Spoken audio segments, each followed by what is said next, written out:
Hello guys, आपका मेरे channel smart study में स्वागत है। आज हम क्लास 9th का इंग्लिश का जो आपका एग्जाम होने वाला है उसके क्वेश्चन पेपर और आंसर की को देखेंगे। तो आइए स्टार्ट करते हैं। फर्स्ट, जैसे कि आप लोगों को पता है सेक्शन ए रीडिंग का होता है, तो एक पैराग्राफ दिया जाएगा और उसी से रिलेटेड यहाँ पर कुछ क्वेश्चंस दिए जाएंगे। तो हम पैराग्राफ को थोड़ा मूव कर लेते हैं। आप वीडियो को ऐसा करिएगा, एक बार पॉज कर लीजिएगा जिससे कि आप आंसर इसको रीड कर सकें। हम यहाँ पे सीधा आंसर ही देखते हैं।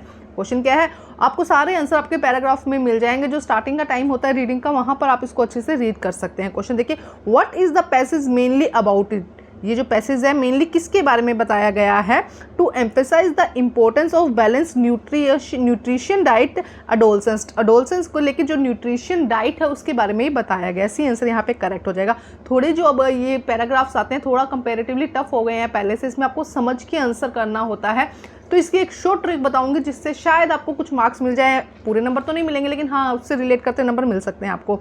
सेकंड क्वेश्चन में देखो क्या कहा गया है, complete the sentence appropriate in the third authors use to phrase like striking a balance and making wiser food choice indicate that. देखो यहाँ पे क्या कहा गया, कुछ ज़्यादा समझ नहीं आ रहा कि क्या पूछा जा रहा है। एक्चुअली वो कह रहा है कि ये जो फ्रेजेस दी गई है striking a balance making wiser food choice, ये किस चीज़ को इंडिकेट करते हैं? हेल्दी डाइट को इंडिकेट करते हैं। अगर आपको कुछ ज़्यादा समझ नहीं आ रहा तो आप यहाँ पर देखो, ये क्या है, paragraph third.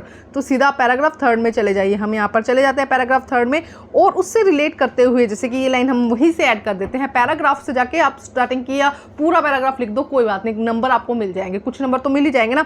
Educate play a key role to the fostering healthy eating habits when teenager understand the benefit of nutrition food and downside of unhealthy ones they are move likely to make inform choice. School and family should be involve in the education process highlighting the value of the balance diet. पूरा लिख दो, paragraph third का answer में पूरा लिख दो। अगर समझ में आ रहा है तो एग्जैक्ट आंसर लिखो, नहीं तो पूरा लिख दो, आपको नंबर मिल जाएंगे। नेक्स्ट देखते हैं, नेक्स्ट में क्या कहा गया है। क्वेश्चन नंबर थर्ड देखते हैं, ट्रू एंड फॉल्स बताना है। When we can infer that the author preservated on the role of education in healthy eating in positive and supportive because paragraph अच्छा थर्ड का आंसर करना है पहले। थर्ड में हमें बताना है इसका आगे का क्या होगा।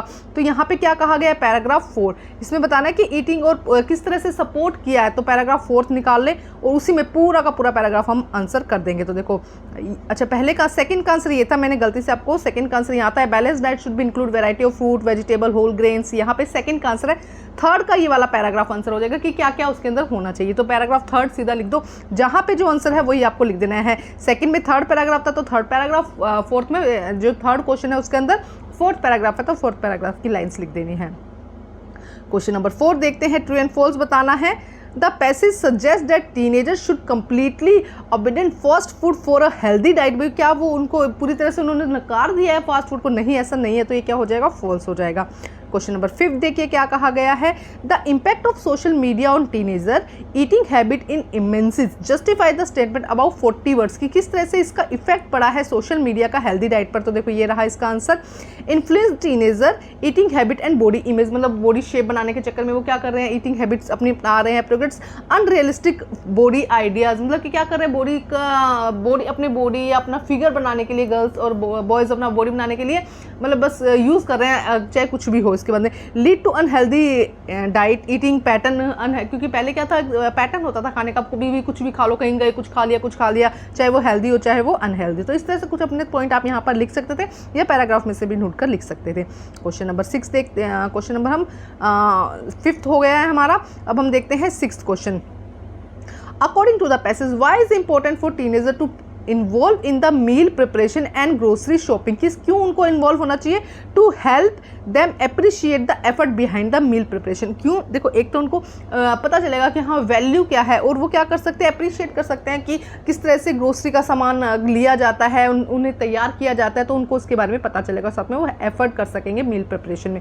क्वेश्चन नंबर हम देखते हैं 7th। Examine about 40 words how adopting health habit during the adolescence is similar to build a strong foundation of a house। किस तरह से ये कह सकते हैं कि जो adolescence है, किशोरावस्था है, उसके अंदर हेल्दी डाइट इस तरह से ऐसे है जैसे कि एक घर जब बनाते हैं तो उसकी जो नींव रखी जाती है, अगर नींव अच्छी होगी तो क्या होगा, क्योंकि देखो टीनेजर में क्या हो रहा है, हाइट बढ़ रही है ना, टीनेजर में क्या हो रहा है, जो adolescence है उसमें क्या हो रहा है, पूरी बॉडी बिल्डअप हो रही है। अगर उसी समय अच्छा खाना, अच्छी हेल्दी डाइट होगी तो क्या होगा, बच्चा अच्छा ग्रो करेगा। जैसे कि जब मकान की नींव अच्छी कर देगी तो ऊपर कितनी मर्जी बड़ी बिल्डिंग अच्छी ग्रो करेगी। तो देखते हैं इसका आंसर हम।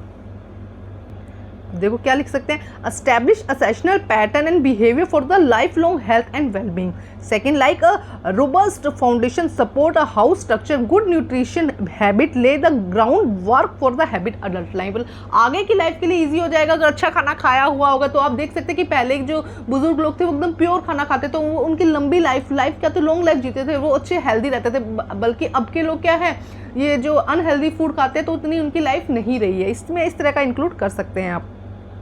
नेक्स्ट देखते हैं क्या कहा गया है, which of the following words in anatomy of the frequently मतलब कि लगातार होना, तो इसका क्या हो जाएगा, सेल्डन। नेक्स्ट देखते हैं क्वेश्चन, यहाँ पे सेकंड पैराग्राफ दिया गया है, उसी से रिलेटेड क्वेश्चन। आइए सेकंड पैराग्राफ हम देख लेते हैं और उसी से रिलेटेड क्वेश्चन। पैराग्राफ थोड़ा कंपैरेटिवली टफ होते हैं, मैं अब आपको बता देती हूँ, आपको थोड़ी प्रैक्टिस जरूर चाहिए होती है।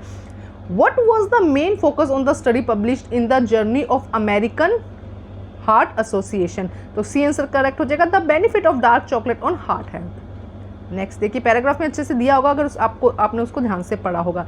नेक्स्ट देखते हैं, dark chocolate positive effect on heart health in primitively due to its high sugar content. क्या वो हेल्थ हार्ट के लिए अच्छी है, उसमें हाई शुगर है, तो क्या हो जाएगा, फॉल्स हो जाएगा। नेक्स्ट देखते हैं question number third, based on the passage what can you infer about the potential health implication on the consuming dark chocolate in modern, answer the 40 words। कि जो डार्क चॉकलेट है किस तरह से कंज्यूम की जा रही है और उस पर हेल्थ पर क्या उसका इम्प्लीकेशन पड़ रहा है, क्या उसका असर पड़ रहा है, उससे रिलेट आपको करते हुए लिखना था। तो देखो क्या लिखा है, कार्डियोवैस्कुलर बेनिफिट्स हैं इसके, कार्डियो मतलब हार्ट के लिए बेनिफिट है, ये पैराग्राफ में दिया होगा, आप अच्छे से देख सकते हैं। रिच एंटीऑक्सीडेंट हैं एंड एंटी इन्फ्लामेटरी प्रॉपर्टीज होती है, उसके अंदर सारा दिया होगा वहाँ पर। Reduce risk heart to disease, reduce blood pressure, improve cholesterol profit, ये सब क्या होगा, उससे इम्प्रूव हो जाएगा। नेक्स्ट देखते हैं question number 4, complete the sentence करना है। The researcher indicate that regular consumption of dark chocolate can contribute a decrease in cholesterol, bad cholesterol को क्या करेगा, डिक्रीज कर देगा, ब्लड प्रेशर को क्या करेगा, डिक्रीज कर देगा, and indicate the heart health. अभी देखो हमने ऊपर अगर आप पैराग्राफ में पढ़ोगे तो वहाँ पे जो डार्क चॉकलेट है उसके बेनिफिट बताए गए हैं, तो वो क्या करता है, कोलेस्ट्रॉल को, जो बैड कोलेस्ट्रॉल है उसको कम कर देगा और जो ब्लड प्रेशर है उसको भी लो कर देगा।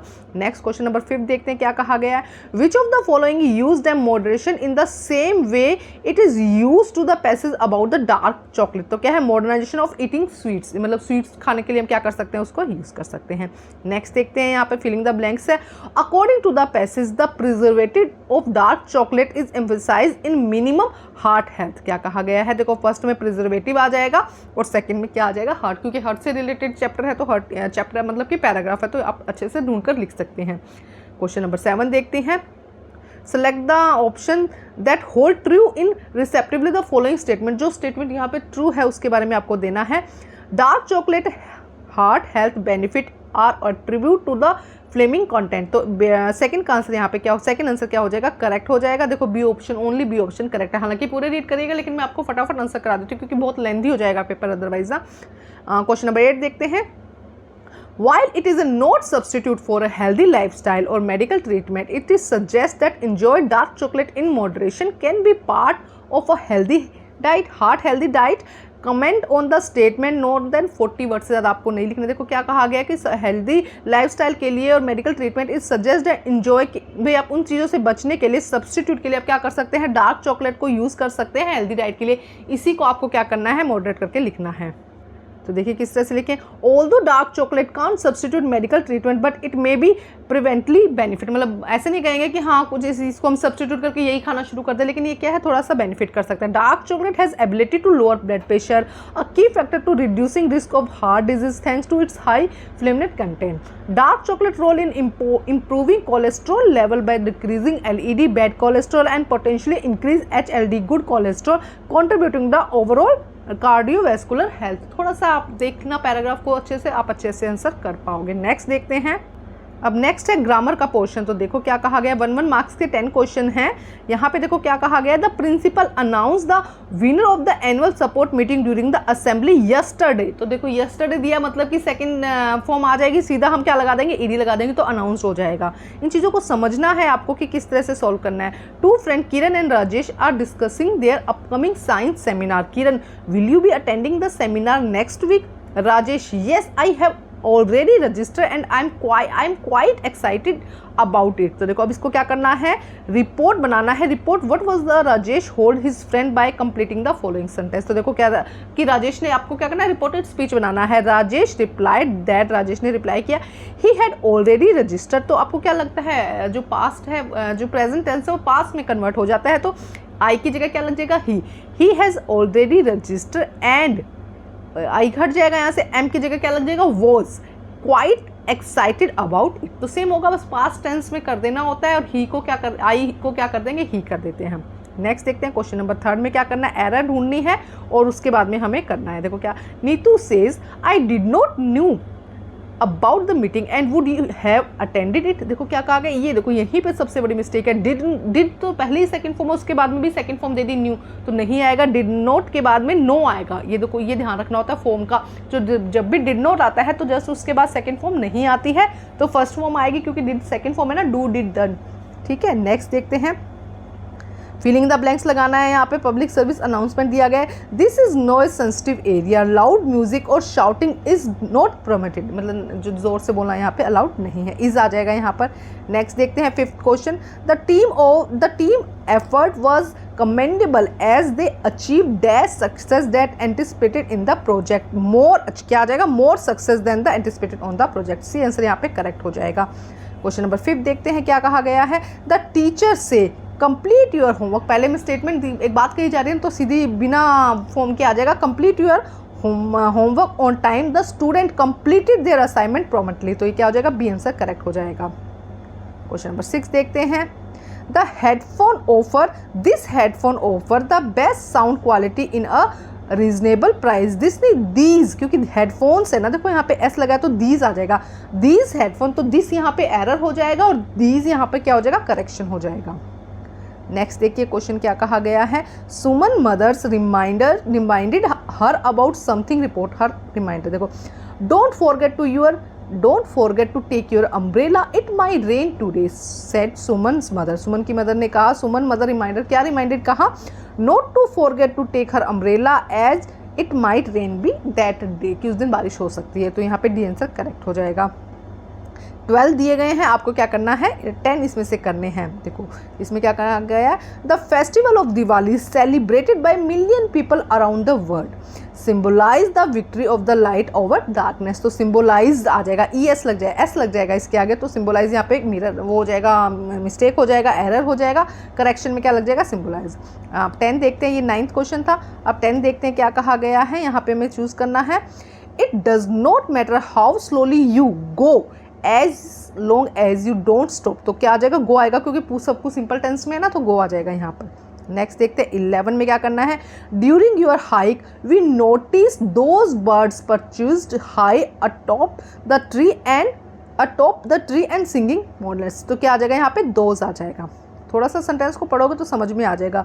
The maintenance good health one should exercise regularly and eat balance diet. को देखो कुछ हम कह नहीं सकते, कुड या वुड नहीं आएगा, क्या आएगा, शुड. हमें क्या करना चाहिए ना अपनी हेल्थ को लेके, तो इस तरह से आप इसको सोल्व ध्यान से करेंगे. अब देखो यहाँ पे राइटिंग पार्ट दिया गया 10 मार्क्स का है. Imagine that you are in peaceful mountain area early in the morning as the sun rise, notice how the colour in the sky change, cool blazes and warm orange peak yellows, the mountain shape become clearly and the sunlight touch the their peak. उन्होंने एक picture आपके सामने रख दी है. Descriptive paragraph, आपको क्या लिखना है, एक पैराग्राफ लिखना है. बहुत सारी लाइन तो यहीं से आ गई, यहीं से थोड़ा कुछ उठा के लिख दो कि एक दिन मैं वहाँ पे गया था, ये थोड़ा सा ऐड करके लिख देना होता है. तो देखो क्या कहा जा रहा है, जो ये ग्रामर का ये पैराग्राफ आया, ये लगभग एग्जैक्ट ऐसा नहीं आएगा. आपका जो पेपर है सेम एग्जैक्ट ऐसा नहीं होगा, लेकिन जो आगे का पोर्शन है, हम ये कहें लिटरेचर का पोर्शन है, वहां से क्वेश्चन बहुत ज्यादा रिपीट होने के चांसेस है. बल्कि पैराग्राफ और ये जो ग्रामर है थोड़ा थोड़ा मैच करता हुआ आएगा, लेकिन एग्जैक्ट ऐसा नहीं आएगा. Imagine that you are a peaceful park, you can hear laughter in the families and distant sound of the water. Write the paragraph of the 120 words to experience such as park. Think about the smell, fragrance you notice. तो एक park के बारे में आपको बताना, तो कुछ भी लिख दो, एटलीस्ट कुछ नंबर मिल जाएंगे आपको. ठीक है, क्वेश्चन नंबर 5 देखते हैं. The heavy rain, Sapna find a small scared puppy under a bench of the park. She moved closer to protect it from the rain. Her umbrella. तो उसके बारे में आपको क्या करना है, कंप्लीट द स्टोरी। एक स्टोरी बन रही है कि अब बहुत ज़्यादा बारिश हो रही है, सपना क्या कर रही है, बेंच के पास एक वहाँ पे पपी है, उस बेंच के नीचे बैठा है, उसको आपको क्या करना है, प्रोटेक्ट करना है बारिश से। इसके बारे में कुछ भी बड़ा चला के कुछ लाइनें, 4-5 लाइनें इसको आगे कर दो। तो 100 to 120 वर्ड्स में आपको यहाँ पर लिखना है। इसके और में दिया गया, you are Kritika and Karan, you lost your favourite book somewhere, आपने कहीं अपनी बुक खोल दी, has been looking for it, आप उसे ढूंढ रहे हैं। This is was just any book, it was a gift from your the best friend, जो कि क्या तुम्हें तुम्हारे बेस्ट फ्रेंड ने गिफ्ट दिया। Filling the memories and notes, उसमें बहुत सारा कुछ उन्होंने लिखा है। डायरी एंट्री लिखनी है 100 to 120 वर्ड्स में, तो डायरी एंट्री लिखनी है, इसमें आप लिख सकते हैं। ठीक है, अब हम देखते हैं लिटरेचर का पार्ट। यहाँ से क्वेश्चन रिपीट होने के चांसेस है, यहाँ से समझने का आपको जरूरी है। ठीक है, अब देखते हैं सेक्शन सी में क्वेश्चन नंबर 6 दिया गया है। फर्स्ट एक पैराग्राफ दिया गया है, ए और बी दो दिए गए हैं, उनमें से एक करना है। तो फर्स्ट देखते हैं, a house is not a home में से लिया गया है।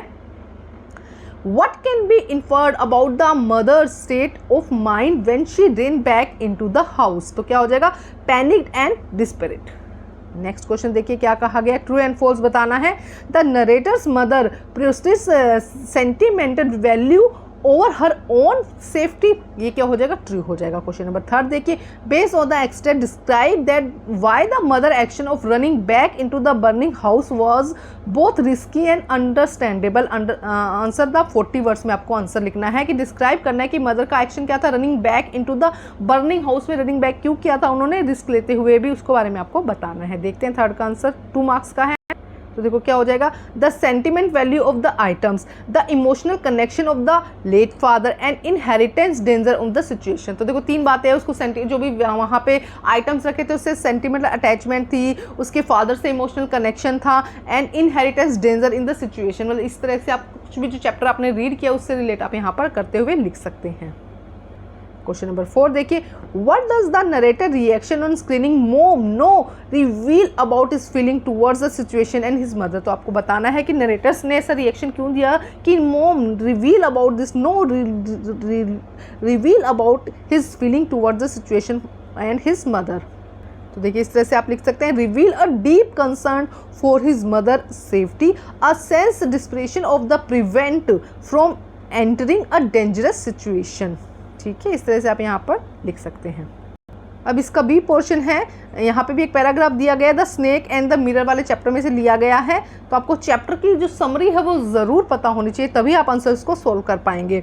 इन the excerpt what does the turn to stone metaphorical suggest about the narrator condition. तो क्या हो जाएगा, paralysed by fear.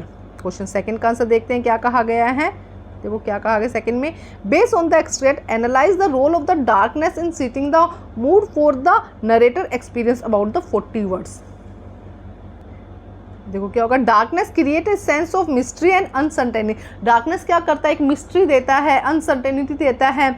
Seating of the introspective moods for the narrator spiritually experience. Contract between the darkness and the light of the lamp highlight the narrator's isolation, enhancing dramatic impact of the moment. तो थोड़ा सा समझ के करो, इसको आप अच्छे से कर सकते हो। थोड़ा चैप्टर को अच्छे से रीड कर लो एक बार, तो आपको इसकी मेन पता चल जाएगी। अपने शब्दों में आप आंसर यहाँ पर लिख सकते हैं। नेक्स्ट देखते हैं question, what can be the inferred about the narrator's feeling towards God from the extract.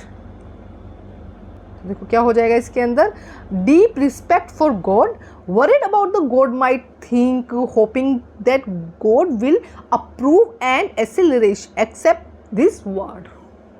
उसके बाद इसका फोर्थ देखिए क्या कहा गया, in the extract what does the flash imply when the narrator describe himself about a stone image in the flash. तो क्या है, फिजिकल और कॉर्पोरल फॉर्म, इसका आंसर हो जाएगा। नेक्स्ट 7th क्वेश्चन देखते हैं, यहाँ पे भी क्या दिया गया, एक हम ये कहेंगे कि एक एक्सट्रैक्ट दिया गया है, उसी से रिलेटेड क्वेश्चन है। 2 दिए गए, उनमें से एक करना है। चैप्टर यहाँ पर है नो मैन फॉरेन, इसमें से चैप्टर है। तो देखो क्या कहा गया, फर्स्ट हम देखते हैं, which of the following themes is primitively conveyed from the extract. तो क्या हो जाएगा, पीपल एवरीवेयर आर सिमिलर। क्या है, सारे पीपल्स क्या हैं, सिमिलर्स हैं इस चैप्टर के अकॉर्डिंग। क्वेश्चन नंबर 2 देखिए, describe how the extract reflect the commendable among people regardless of their difference, answer the following words. देखो क्या हो जाएगा, same basic needs experience such as reliance on nature, sun, air and water, universe impact of the external event like war on the people life, promoting sense of unity and shared humanities.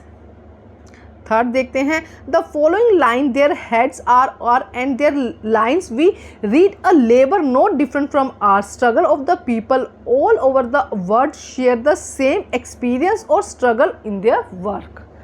In the step, what does the word starved imply about the effect of war? क्या अगर deprivation and the suffering हो जाएगा. इसका और दिया गया है, देखो यहाँ पे दिया गया द लेक आइसन एंड द इंस्वर में से चैप्टर में से लिया गया है. फर्स्ट में क्या कहा गया, what can be inform about the speaker current state of mind from their logging in influence. देखो क्या कहा जाएगा इसका आंसर. फर्स्ट में हम लिखेंगे speaker in a state unrest and discontent. उसके बाद seeking tranquillity and deeper connection with nature. देख सकते हो आप, what theme is most prominently reflect in the extract the tranquillity of nature. Next देखिए क्वेश्चन नंबर थर्ड देखिए, analyse of significance of the transition from the morning midnight at the poem. Answer the following 40 words में हमें यहाँ पर answer देना है. वो क्या हो जाएगा, continuous presence of peace through out the day in free symbolize the idea that tranquility is not fleeting but a constant features. Progressive emphasize that depth of scenery availability of Innisfree. Next question देख सकते हैं हम, describe midnight in the all glimmers contrast with the usually darkness of night. It suggest that Innisfree nights are unequally peaceful और screens. आपको यहाँ पे लिखना था. अब जो क्वेश्चंस है उनको आपको अच्छे से समझना होगा क्योंकि वहाँ से रिपीट होने की ज़्यादा चांसेस है और वहाँ से आपको चैप्टर से रिलेट करते हुए क्वेश्चन आप उनको समझिए और आंसर करने की कोशिश कीजिए. तो हम फटाफट थोड़ा सा देखेंगे. देखो 8 का फर्स्ट में क्या कहा गया, 40 to 50 वर्ड्स में देने 5 क्वेश्चन है, 4 क्वेश्चन आपको करने. In the line it has grown slowly consuming the earth from the poem on killing a tree. How was the poem describe the tree growth and relationship with the earth? Tree grow करेगा और relationship क्या है उसका अर्थ से, उसको आपको relate करते हुए बताना है. तो देखो क्या होगा, the poet describe the tree growth as slow steed and suggest a nature gradually process. देखो क्या क्या, जिस तरह ट्री क्या कर रहा है, धीरे धीरे बढ़ता है, धीरे धीरे ग्रोथ करता है, उसी तरह नेचर में भी ग्रेजुअली धीरे धीरे चेंजेस आते हैं. The phrase consuming the earth indicate in deep interesting link between the tree and the earth showing how the tree realise and become part of the environment. क्या कहा जा रहा है, कंज्यूमिंग द अर्थ का मतलब है कि किस तरह से प्लांट धीरे धीरे अर्थ को यूज कर रहा है. यूज करने का मतलब है कि देखो लिंक कर रहा है ना, वो सोइल से क्या वाटर अब्जॉर्व कर रहा है, बल्कि बदले में क्या दे रहा है, उसको ऑक्सीजन दे रहा है. तो ये क्या है, एक लिंक हो जाएगा. Showing how to tree realize and become the part of the environment. The relationship highlight the tree depend on the earth to substance reflecting a broader theme to the ecological interdependent. ये दोनों क्या है, आपस में interdependent है. अगर अर्थ कह देते भी पानी नहीं दूंगी तो बदले में ट्री क्या कह देगा, मैं ऑक्सीजन नहीं दूंगी. तो ये दोनों के आपस में क्या इंटरडिपेंडेंट है. नेक्स्ट देखते हैं. नेक्स्ट क्या है question, in the chapter a truly beautiful mind what key character and value can be seen in the main character? How do you these traits contribute to the achievement and the impact of the world? कि इस chapter में क्या कहा गया, main characteristics आपको बताने हैं, values बतानी है जो मेन कैरेक्टर है उसके बारे में, और उसके क्या कंट्रीब्यूट है, अचीवमेंट है इस वर्ड के लिए, उसको बारे में आपको बताना है. तो देखो क्या आंसर होगा, The prognostics exhibit a strong intellectual curiosity, constant seeking knowledge and understanding which fuel is scientific achievement. देखो क्या क्या क्या उसकी अचीवमेंट क्या क्या है उसके अंदर, क्यूरियोसिटी है, सीकिंग नॉलेज है, अंडरस्टैंडिंग है, एक साइंटिफिक क्या कहेंगे उसके अंदर अचीवमेंट है. उसके बाद display a deep sense of ethical responsibilities particular in how the scientific work affect humanities. किस तरह साइंस को हम ह्यूमैनिटीज़ के लिए यूज़ कर सकते हैं उसके बारे में बताया गया है. The main character show great determination, always trying hard and not giving up. मतलब हमेशा कुछ करते रहो, not give up करना है आपको, even when the things get tough. This determination help him achieve his goal and making bigger difference of the world. तो देखो इस सब चीज़ों को आपको पता होना चाहिए और बस थोड़ा बढ़ा चढ़ा कर आप यहाँ पर लिख सकते हैं. नेक्स्ट देखते हैं क्वेश्चन क्या कहा गया है. What is the main idea or theme of the poem The Road Not Taken, and how does this theme relate to human nature and they we make choice in life? Elaborate. क्या करना है, what is the main idea or theme of the poem, कौन सी है, The Road Not Taken में से लिया गया. How does this theme relate to the human nature, ये किस तरह से जो थीम है ह्यूमन नेचर से रिलेट करती है. What way the we make choice in life, हमारी लाइफ में क्या चॉइस होनी चाहिए, इसको एलेबोरेट करके आपको यहाँ पर लिखना है. The main theme of the poem is about making choice and symbolized by the diverging road. In relate in human nature, particular only tendency to deliberate and make decision the shape of our life journey. The poem connect this theme to common human experience of reflecting on choices and recognize their significance impact on our life. Why did Santosh Yadav feel uneasy with traditional expectations? Brief describe alternative path she took and her reason to doing so.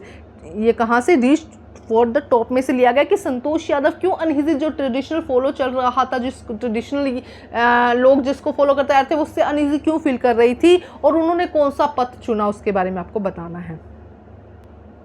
Santosh was uneasy with the traditional expectations. She value independent and self-reliance. उसको क्या चाहिए था? Independence चाहिए था, वो उसकी value करती थी. She choose the path monitoring and she was motivated by a strong will break gender barrier. Gender barrier को उन्होंने क्या किया? ब्रेक किया. और उन्होंने सबके मतलब इतने प्रेशर के बाद में भी क्या किया? अपने आप को उन्होंने क्या किया? मोटिवेट किया. नेक्स्ट क्वेश्चन देखते हैं.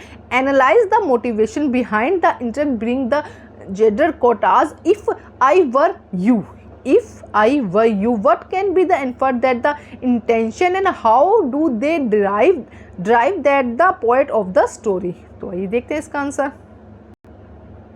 The intruders, a murderer, aim to escape the law and assuming gender's identity highlights his desperation and cleverness. His plan to impersonate Jared and he used to belonging indicate a calculated approach to event captures.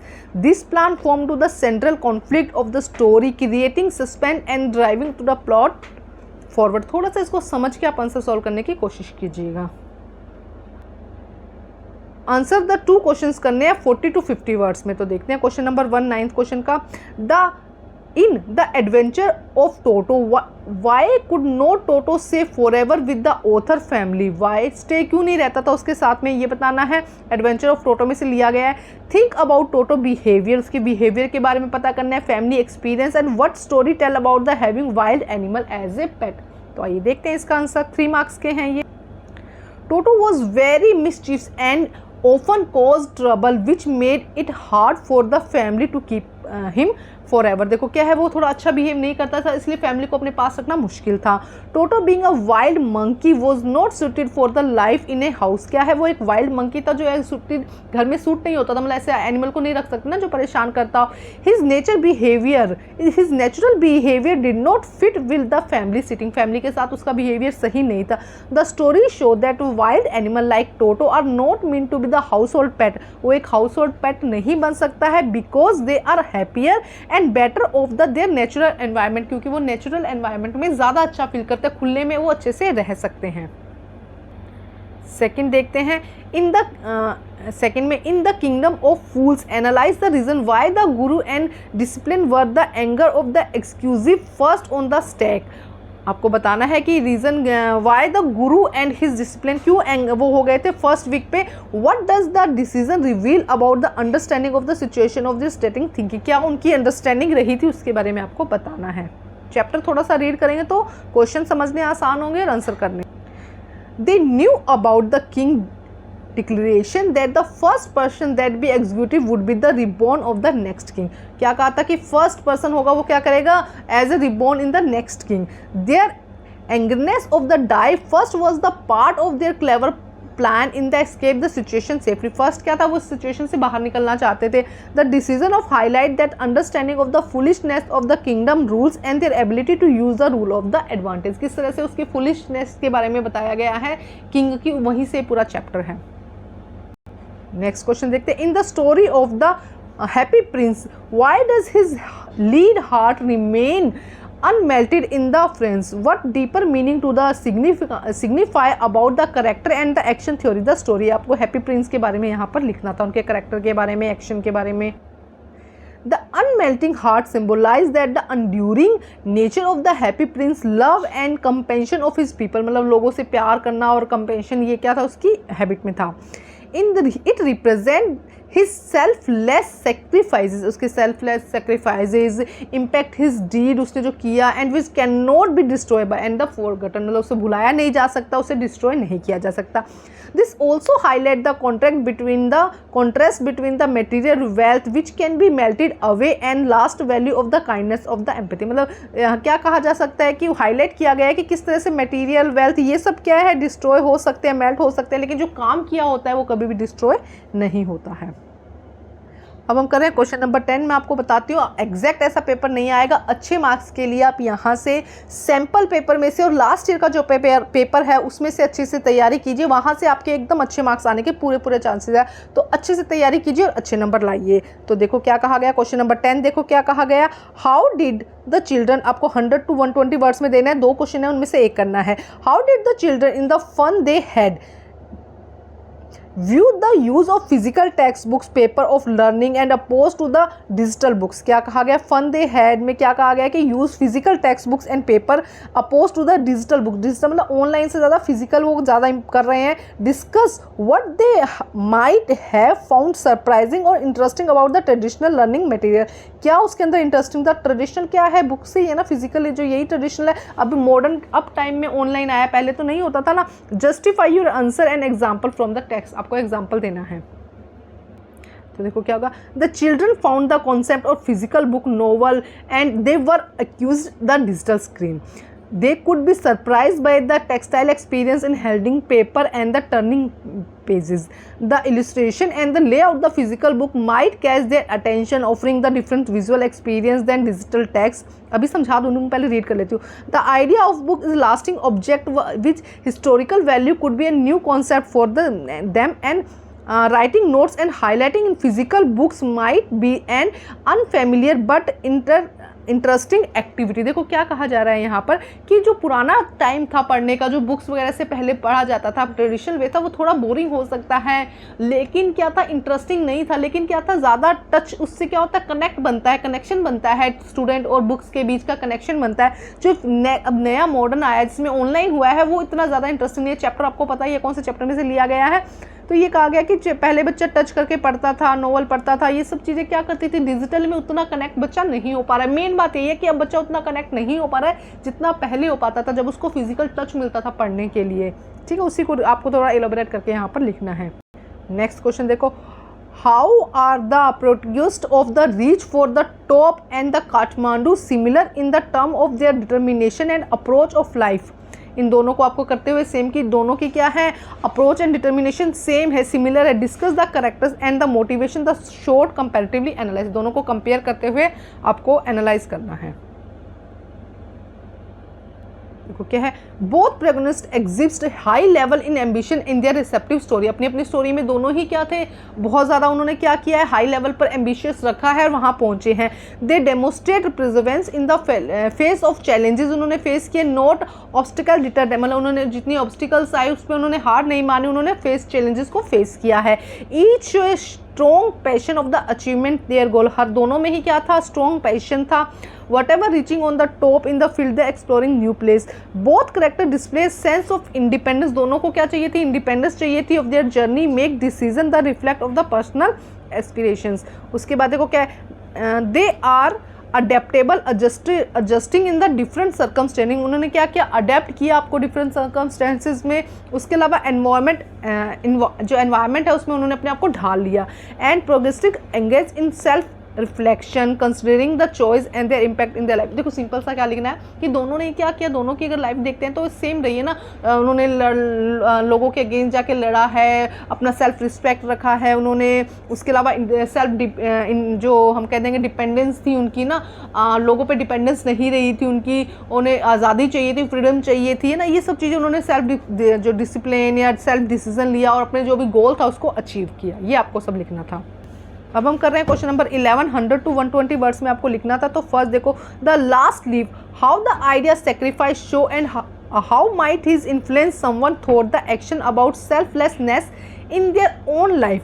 Elaborate and justify using example from text. Okay, हमें यहाँ पे last leave जो chapter है उससे sacrifices का जो है उसमें से लेकर यहाँ पर आंसर करना है. तो देखते हैं आंसर.